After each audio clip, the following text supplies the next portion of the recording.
Good afternoon, students. Today we are going to learn something about the privacy concepts and the privacy policies of the data.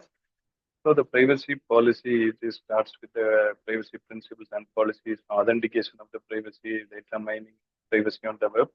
And here we can see the privacy policy concepts first. That is known as we can tell it is a data privacy. The data privacy is the protection of personal data from those who should not have access to it and the ability of the individuals to determine who can access their personal information. So the privacy policy and data security are important concept inside the security. The private policies outline how a website services collect, use, and protects the personal information. Data security is the process of protecting data from unauthorized access, use, or destruction. Information security that deals with the proper handling of data concerning consent, notice, sensitivity, and regularity concerns.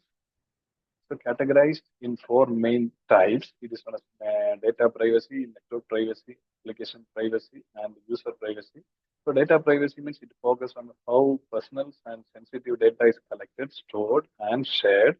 It encompasses the regulation and the practices designed to protect the individual data from unauthorized access. An example, we can use GDPR and CCPA. The network privacy, we can tell it relates to the protection of the data transmitted over the networks. This includes the ensuring the communications and the secure and private, preventing eavesdropping and protecting against unauthorized access to the network resources. The next one is known as application privacy. It involves the protection of data within the applications. This includes ensuring that applications handle data securely and comply with the privacy regulation, as well as implementing proper authentication and authorization mechanism. And the last one is known as the user privacy. It concerns the individuals' control over their personal information and their ability to manage their online presence. This includes the user consent, the right to be forgotten, and the ability to manage privacy settings on various platforms. So, privacy principles and policies.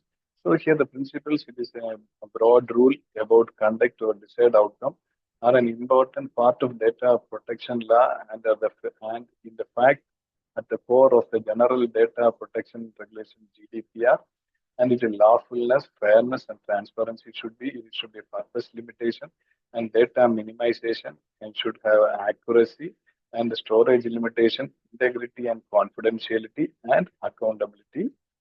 So here the first we can talk about the lawfulness. It is one of the content which is from the previous talk slide. Which is a fairness is also relatively broad principles which inquire about the personal data which is carrying out by the controller must have a legal basis.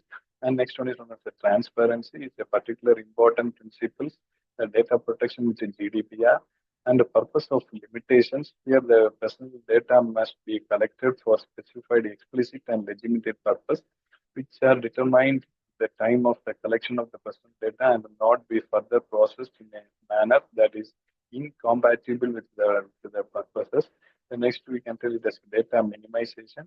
This principle requires the controller only collect the process personal data that are adequate, relevant, and limited to what is necessary for the purpose for which they are processed. This essentially means that the data controller should collect minimum amount of data that is required for their intended processing operation. They should never collect unnecessary personal data. The next we can see about the security policies. The security policies are the formal set of rules which is issued by an organization to ensure that the user who are authorized to access the company, technology, and the information assets comply with the rules and guidelines related to the security of the information. It is a written document in the organization which is responsible for how to protect the organization from threats and how to handle them when they will occur. The security policy also considered to be living document, which meant that the document is never finished, but it is continuously updated and requirements of the technology of the employee, it gets changes. And the need for the security policies, that is the important thing, is known as increased efficiency. It upholds the discipline and accountability. It can make or break the business deals. So it helps to educate the employee on the security literacy. The importance of the cybersecurity policy is a virus and spyware protection policy, then a firewall policy, and the intrusion prevention policy. The virus and spyware protection policy it helps to detect, remove, and repairs the side effects of virus and security risk by using signatures. It helps to detect the threats and file which is user try to download by using reputation and the data from download inside. It helps to detect the application that exhibits suspicious behavior by using sonar heuristics and reputation data. Firewall policy, it blocks the unauthorized user for accessing the system and network that connect the internet. So it detects the attacks by the cyber criminal. It removes the unwanted sources of the network traffic and intrusion prevention policy. This policy automatically detects, blocks the network attack, browser attack. It also protects application from vulnerabilities.